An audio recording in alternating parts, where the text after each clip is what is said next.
लंबे वक्त से चौटाला परिवार कांग्रेस पार्टी भूपेंद्र सिंह हुड्डा और दीपेंद्र सिंह हुड्डा को लेकर राजनीतिक तौर पर कहीं न कहीं हावी होता दिखाई दिया है। लेकिन इस बार चौटाला परिवार पर पलटवार किया है रोहतक से लोकसभा के सांसद और कांग्रेस पार्टी के दिग्गज नेता दीपेंद्र सिंह हुड्डा ने। रोहतक सांसद ने सीधे तौर पर कहा है कि चौटाला परिवार में इस बात की होड़ मची हुई है कि आखिरकार बीजेपी का पहले नंबर पर समर्थन कौन करे। सीधे तौर पर ये लड़ाई जो है ये राजनीतिक इस तरीके से दिखाई दे रही है कि BBMB Bhakra Beas management board के तहत हरियाणा को जो पंजाब से पानी मिलने वाला था, पंजाब के रास्ते हरियाणा का जो पानी आने वाला था, उस पानी को पंजाब के मुख्यमंत्री भगवंत मान ने ये कहकर रोक दिया कि पंजाब के पास पर्याप्त पानी नहीं है और हरियाणा ने अपना पूरा पानी इस्तेमाल कर लिया है, इसलिए पंजाब अब हरियाणा को पानी नहीं देगा। इस पूरे मुद्दे को लेकर प्रदेश भर में और दोनों प्रदेशों के बीच जबरदस्त राजनीतिक बयानबाजियां भी देखने को मिली। आपको बता दें कि पंजाब के मुख्यमंत्री भगवंत मान ने बीबीएमबी बोर्ड पर ताला लगाकर वहां पर पंजाब पुलिस की तैनाती कर दी थी, तो दूसरी ओर हरियाणा में इंडियन नेशनल लोकदल और जननायक जनता पार्टी के नेताओं के साथ हरियाणा के जो सर्वदलीय बैठक बुलाई गई, उसमें भूपेंद्र सिंह हुड्डा और नायब सिंह सैनी मुख्यमंत्री को तमाम समर्थन मिला। आपको बता दें कि अब भूपेंद्र सिंह हुड्डा पर यह आरोप लगाया गया चौटाला परिवार की तरफ से कि भूपेंद्र सिंह हुड्डा ने सत्ता का समझौता कर लिया बीजेपी के साथ, वरना हरियाणा में बीजेपी का पत्ता साफ हो सकता था। इस पूरे मुद्दे को लेकर दीपेंद्र सिंह हुड्डा ने करारा प्रहार किया है चौटाला परिवार की दोनों पार्टियों पर। इंडियन नेशनल लोकदल के नेता अभय सिंह चौटाला और दुष्यंत चौटाला पर हमला बोलते हुए, जुबानी हमला करते हुए दीपेंद्र सिंह हुड्डा ने कहा कि चौटाला परिवार के दोनों यहाँ पर पार्टियों में ये होड़ मची हुई है कि पहले बीजेपी को समर्थन कौन सी पार्टी दे। जननायक जनता पार्टी ने तो आपने देखा ही होगा कि किस तरीके से समर्थन देकर 4.5 साल तक सरकार चलवाई, और जब किसान आंदोलन 13 महीने तक चला तो उस दौरान भी खामोशी बनाए रखी। ये तमाम बातें कही है दीपेंद्र सिंह हुड्डा ने।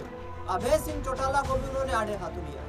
उनका कहना है कि अभय सिंह चौटाला का तो दाव नहीं लगा, वरना वो दुष्यंत चौटाला अजय सिंह चौटाला से पहले बीजेपी के पास जाने को तैयार थे। इस तरीके की बयानबाजियां अब हरियाणा में हो रही। आपको बता दें कि लंबे वक्त से जो है चौटाला परिवार और कांग्रेस पार्टी के बीच इस बयानबाजी का दौर चल रहा है। जिस वक्त चौटाला को जेल हुई, ओम प्रकाश चौटाला जेल में पहुंचे, उस दौरान यहाँ पर इंडियन नेशनल लोकदल और कांग्रेस पार्टी के बीच एक बड़ी खाई पैदा हो गई थी। हालांकि जेजेपी जब 10 सीटें जीतकर 2019 में हरियाणा में किंग मेकर की भूमिका में आई, तो उस दौरान दुष्यंत चौटाला का दावा है, दिग्विजय सिंह चौटाला का दावा है, अजय सिंह चौटाला का दावा है कि हमने कांग्रेस पार्टी को सरकार बनाने का यहाँ पर प्रस्ताव दिया था, लेकिन भूपेंद्र सिंह हुड्डा की तरफ से ये कहा गया कि उनके पास जेजेपी के समर्थन के बाद भी पर्याप्त सीटें नहीं है कि वो सरकार बनाने का दावा पेश कर सके। इस आधार पर फिर हमने राज्य में एक स्थायी सरकार बनाने के लिए बीजेपी के साथ जाना उचित समझा। लेकिन अब दीपेंद्र सिंह हुड्डा का कहना है कि पहले चौटाला परिवार ये निर्धारित कर ले कि नाम को लेकर, तस्वीरों को लेकर आखिरकार उनकी लड़ाई जो है वो कैसे शांत हो।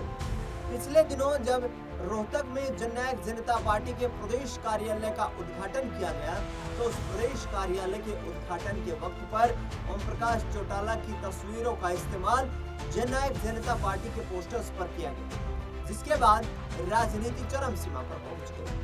आपको बता दें कि उस दौरान अभय सिंह चौटाला ने पलटवार करते हुए कहा कि परिवार और पार्टी के गद्दारों को कोई अधिकार नहीं है कि वे ओम प्रकाश चौटाला का पोस्टर लगाए, उनकी फोटो का इस्तेमाल करें। यदि उन्होंने फोटो का इस्तेमाल आगे से किया तो मेरे पैर में जूता है, और वो याद रखे कि मेरा रवैया कैसा। ये तमाम बातें जो है ये अभय सिंह चौटाला के द्वारा करी। इस पर पलटवार किया गया अजय सिंह चौटाला की तरफ से कि ओम प्रकाश चौटाला अकेले अभय सिंह चौटाला के पिता नहीं थे, वो मेरे भी पिता थे। मेरा यह अधिकार है कि मैं उनकी तस्वीरों का इस्तेमाल कर सकता हूँ। लेकिन अब दीपेंद्र सिंह हुड्डा ने इस पर चुटकी लेते हुए कहा कि दोनों के बीच पोस्टर वार छिड़ा हुआ है। दोनों ये निर्धारित नहीं कर पा रहे हैं कि ओम प्रकाश चौटाला और चौधरी देवीलाल की राजनीतिक विरासत का वारिस कौन है। दोनों के बीच संघर्ष देखने को मिल रहा है, लड़ाई देखने को मिल रही है। वे हरियाणा के लोगों की हितों की लड़ाई नहीं लड़ पा रहे हैं, जबकि खुद की कुर्सी की लड़ाई लड़ने में जुटे हुए हैं कि आखिरकार किस तरीके से उनके विधानसभा क्षेत्रों में उन्हें जो हार का सामना करना पड़ा है वो खिसियाहट सामने आ रही है। आपको बता दें कि दीपेंद्र सिंह हुड्डा ने यहाँ तक कहा है कि अब चौटाला परिवार की राजनीति हरियाणा में नहीं चलने वाली। हरियाणा के लोगों ने देख लिया है कि चौटाला परिवार सिर्फ कुर्सी के लिए राजनीति करता है, वो हरियाणा के लोगों के हितों की रक्षा नहीं कर पाता, उनके अधिकारों की रक्षा करने के लिए विपक्ष की भूमिका नहीं निभा पाता है। ऐसे में आपको बता दें कि अभय सिंह चौटाला ने कहा कि जिस वक्त 1999 में सरकार बनी हरियाणा में इंडियन नेशनल लोकदल की, उस दौरान हमने पानी का मुद्दा जोर शोर से उठाया। सतलुज यमुना लिंक नहर SYL के मुद्दे को लेकर हमने देश भर में और प्रदेश भर में जन समर्थन जुटाना शुरू किया, लेकिन उस दौरान कांग्रेस पार्टी और भारतीय जनता पार्टी दोनों ने ही हमारा इस फैसले का विरोध किया। नतीजा ये है कि 25 साल बीत जाने के बाद भी हरियाणा को SYL के पानी का इंतजार है। अभय सिंह चौटाला ने कहा कि वो फिर से SYL की लड़ाई लड़ने के लिए मैदान में उतरने वाले हैं और आगे आने वाले वक्त में बीजेपी की सरकार का चेहरा बेनकाब करने वाले हैं कि जब वर्ष 2017 में हरियाणा में जो SYL का पानी आना है वो मुद्दा हरियाणा जीत चुका है, वो लड़ाई हरियाणा सुप्रीम कोर्ट से जीत चुका है, तो फिर SYL नहर का निर्माण क्यों नहीं किया जा रहा है। ये पूरा चुनावी मुद्दा बनाने की कोशिश भारतीय जनता पार्टी के द्वारा की गई थी, लेकिन इस पर इम्प्लीमेंटेशन नहीं किया जा रहा है। आपको बता दें कि अब हरियाणा सरकार इस रोड मैप पर काम कर रही है कि यदि उन्हें SYL का पानी हरियाणा में लाना है तो किस तरीके से पंजाब की सहायता के बगैर भी वो पानी लाया जा सकता है।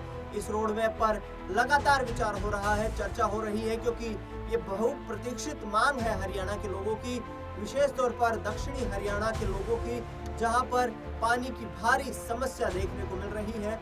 और इस समस्या को सुलझाने में क्या नायब सिंह सैनी एक अहम किरदार निभाएंगे, ये भी देखना बेहद दिलचस्प रहेगा। आपको बता दें कि लगातार दीपेंद्र सिंह हुड्डा के द्वारा, भूपेंद्र सिंह हुड्डा के द्वारा ये कहा जा रहा है कि सुप्रीम कोर्ट का फैसला आने के बाद यदि हरियाणा सरकार चाहती है कि हरियाणा में SYL का पानी आए तो बिना किसी राजनीतिक दबाव के, बिना किसी राजनीतिक मंशा के वो पुरजोर तरीके से हरियाणा सरकार का, नायब सिंह सैनी का समर्थन करेंगे कि वो हरियाणा के लोगों के लिए लड़ाई लड़ते हुए पंजाब से SYL का पानी हरियाणा में लेकर के आए। लेकिन चौटाला परिवार पर उन्होंने सीधे तौर पर निशाना साधते हुए कहा है कि ये सिर्फ कुर्सी पर बैठने के लिए इस तरीके के मुद्दों का सहारा लेते हैं। हरियाणा की जनता इनके चेहरे को जान चुकी है। विधानसभा चुनाव में आपने हश्र देखा होगा कि इंडियन नेशनल लोकदल को महज 2 सीटें मिली, जबकि जननायक जनता पार्टी शून्य पर सिमट कर रह गई। लोकसभा चुनाव के दौरान भी दोनों पार्टियां कुछ खास कमाल नहीं कर पाई और उसका नतीजा ये है कि अब हरियाणा में तीसरी बार भारतीय जनता पार्टी सरकार बनाने में कामयाब हुई है। भूपेंद्र सिंह हुड्डा और दीपेंद्र हुड्डा ने कहा कि 2019 के विधानसभा चुनाव में भारतीय जनता पार्टी की कमर कांग्रेस पार्टी ने तोड़ दी थी, लेकिन चौटाला परिवार ने उन्हें अभय दान दे करके एक बार फिर से जीवंत किया और अब नतीजा ये है कि चौटाला परिवार बिखर चुका है, हरियाणा के लोगों का विश्वास उनसे उठ चुका है और इस तरीके के मुद्दों के सहारे वो अपनी राजनीतिक विरासत को दोबारा चमकाने के लिए यहाँ पर जो है कोशिशें कर रहे हैं। लेकिन हरियाणा की जनता ये जान चुकी है कि आने वाले वक्त में कांग्रेस पार्टी ही उनके हितों की लड़ाई लड़ सकती है, इसलिए हम हरियाणा में विपक्ष की भूमिका प्रमुख रूप से निभा रहे हैं। देखना दिलचस्प होगा कि दीपेंद्र हुड्डा, भूपेंद्र हुड्डा के इन आरोपों पर अभय चौटाला, दुष्यंत अजय चौटाला का किस तरीके से पलटवार सामने आता है। फिलहाल इस खास कार्यक्रम में इतना ही। देश दुनिया से जुड़ी तमाम बड़ी खबरों के लिए देखते रहिए SPN लाइव।